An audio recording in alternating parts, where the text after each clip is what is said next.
सुबह से जो चर्चा चल रही है उसको मैंने बारीकी से सुना है। मुझे लगता है या तो निर्दोष भाव से या तो राजनीतिक कारणों से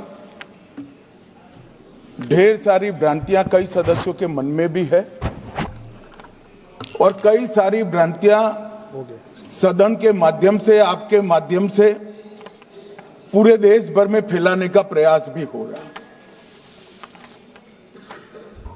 बिल पर चर्चा का जवाब तो माननीय रिज्जू साहब देंगे। मैं कुछ बातें यहां रखी है, इसको मेरी समझ के हिसाब से क्लैरिफाई करने का जरूर प्रयास करूंगा। मन ये वक्त एक अरबी शब्द है। वक्त का इतिहास मान्यवर कुछ हदीसों से जुड़ा हुआ मिलता है और आजकल जिस अर्थ में वक्त शब्द का प्रयोग किया जाता है इसका मतलब है अल्लाह के नाम पर संपत्ति का दान, पवित्र धार्मिक उद्देश्यों के लिए संपत्ति का दान। मान्यवर वक्त का समकालीन अर्थ, अभी जो अर्थ हम समझ रहे हैं वो इस्लाम के दूसरे खलीफा श्री उमर के समय में अस्तित्व में आया। एक प्रकार से इसकी आज की भाषा में व्याख्या करें तो वक़्फ़ एक प्रकार का चैरिटेबल एंडोनमेंट है और जहां एक व्यक्ति संपत्ति, भूमि या मूल्यवान संपत्ति धार्मिक या सामाजिक भलाई के लिए दान करता है बिना उसको वापस लेने के उद्देश्य से, वहां वक्फ की रचना कर इसमें दान देता है। वो शब्द का बड़ा महत्व है। दान उस चीज का ही कर्ज किया जा सकता है जो हमारा है। सरकारी संपत्ति का दान मैं नहीं कर सकता। मान्यवर किसी और की संपत्ति का दान मैं नहीं कर सकता। दान उसी चीज का किया जाता है जो हमारा है। मान्यवर इसी विषय पर ये सारा जो बहस चल रहा है चल रहा है। भारत का जहां तक सवाल है, दिल्ली में सल्तनत काल के प्रारंभ में मुइज़्ज़ुद्दीन घोरी के समय पर पहली बार वक्फ अस्तित्व में आया। अंग्रेजों के जमाने में 1863 के धार्मिक दान अधिनियम से चलता था। बाद में चैरिटेबल प्रॉपर्टीज एक्ट 1890 से चला। उसके बाद 1913 में मुसलमान वक्फ वैलिडेटिंग एक्ट अस्तित्व में आया। तब तक ये सारी प्रक्रियाएं चैरिटेबल एक्ट के तहत चलती थी। मान्यवर आजादी के बाद वही एक्ट को 1954 में वक्फ के केंद्रीकरण के लिए बदला गया। 95 में वक्फ न्याय अधिकरण और वक्फ बोर्डों की स्थापना की। अब ध्यान से सुनिएगा मान्यवर, वक्फ परिषद और वक्फ बोर्ड ये 1995 से आए। ये पूरा झगड़ा जो चल रहा है, आपने नॉन हिंदू को रख दिया और नॉन मुस्लिम को रख दिया, गैर मुस्लिम को रखा। वो झगड़ा वक्फ में दखल करने का है।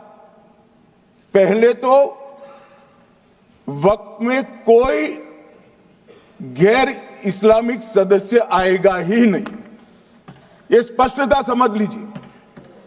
ना मुतवल्ली गैर इस्लामिक होगा, ना वाकिफ गैर इस्लामिक होगा। मान्यवर वहां कोई प्रोविजन नहीं है। जो धार्मिक संस्थाओं का संचालन करते हैं उसमें कोई गैर मुस्लिम व्यक्ति रखने का प्रावधान किया भी नहीं है, हम करना भी नहीं चाहते हैं मान्यवर। इसलिए जो बड़े बड़े भाषण करते हैं कि समानता का अधिकार चला गया, दो धर्मों के बीच में समानता नहीं रही, मुसलमानों के धार्मिक अधिकारों के बीच में दखल खड़ी हो जाएगी, कुछ नहीं होने वाला मान्यवर। इस दृष्टि से देखें तो 1995 तक वक्फ की काउंसिल और वक्फ बोर्ड था ही नहीं, वो तो 95 से आया। और मान्यवर, ये जो भ्रम खड़ा किया जाता है कि ये एक मुस्लिम भाइयों के धार्मिक क्रियाकलापों के अंदर, उनके दान की हुई संपत्ति के अंदर दखल करने का है, ये बहुत बड़ी भ्रांति फैलाकर माइनॉरिटी को डराकर अपनी वोट बैंक खड़ी करने के लिए किया जा रहा है। मान्यवर, कहां पर गैर मुस्लिम सदस्य रखे जाएंगे? परिषद में और वक्फ बोर्ड में। उसका काम क्या है? उनका काम धार्मिक क्रियाकलापों को कुछ चलाने का नहीं है। वो शुद्ध रूप से वक्फ का जो कानून, दान के लिए किसी ने दी हुई संपत्ति, उसका एडमिनिस्ट्रेशन अच्छे से चल रहा है, नहीं चल रहा है, कानून के हिसाब से चल रहा है, नहीं चल रहा है, या तो दान जिस चीज के लिए दिया गया, इस्लाम धर्म के लिए दिया गया, गरीबों के भोजन के लिए दिया गया, गरीबों के उद्धार के लिए, वो उद्देश्य के लिए इसका उपयोग हो रहा है, नहीं हो रहा है, इसका नियमन करने का काम है। अब मैं इसको मान्यवर बाकी सारे धर्मों के साथ कंपैरिजन करते हैं और कहते हैं दखल किया है। मैं उसको स्पष्ट करना चाहता हूं। मान्यवर, वक्फ जो है वो हमारे यहां ट्रस्ट एक्ट है, इसमें ट्रस्ट है। तो ट्रस्ट के अंदर जो ट्रस्ट को बनाते हैं वो ट्रस्टी होते हैं और एक मैनेजिंग ट्रस्टी होते हैं। वक्फ में वाकिफ होता है, वक्फ होता है और मुतवल्ली होता है। ये सारे इस्लाम के अनुयायी हैं। अरे भाई, आप कह रहे हो, हम तो कह रहे हैं क्योंकि इसका वक्फ शब्द ही इस्लाम से आया है, इसलिए हम कह रहे हैं कि वक्फ वो ही कर सकता है जो इस्लाम का अनुयायी हो।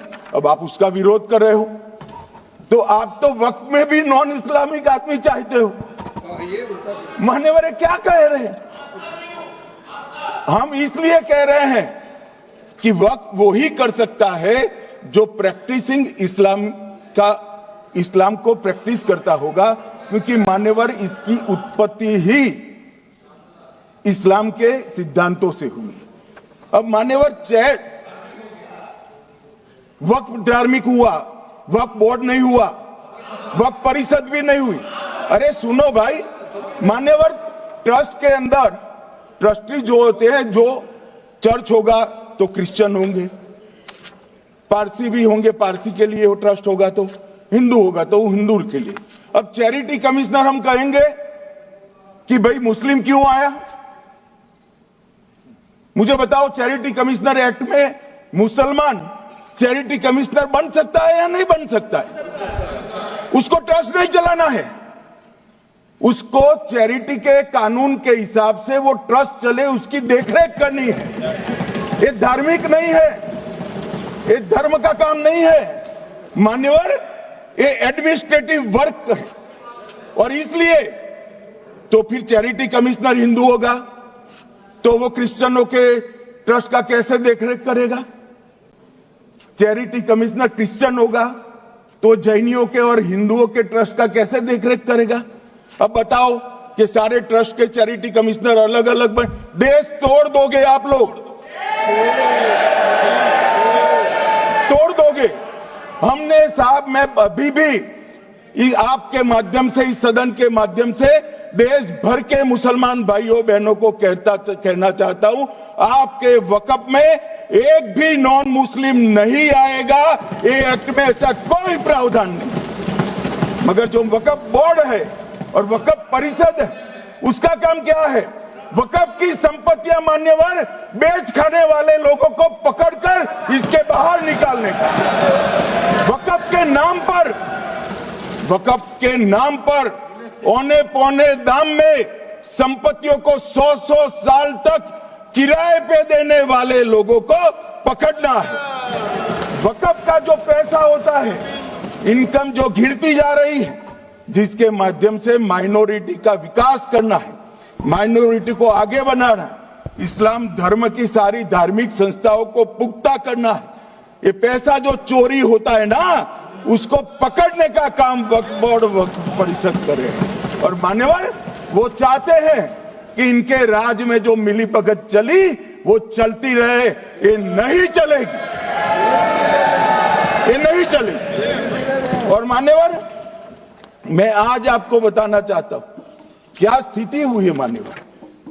मान्यवर, सबने कहा, रिपीटेशन भी होगा, परंतु मैं कहना चाहता हूं मान्यवर कि वक्फ के 2013 में जो अमेंडमेंट्स आए, अब बिल किरण भाई का है, मगर मैं कह सकता हूं कि वक्फ का 2013 का अमेंडमेंट न किया होता तो ये बिल लाने की शायद जरूरत न पड़ती।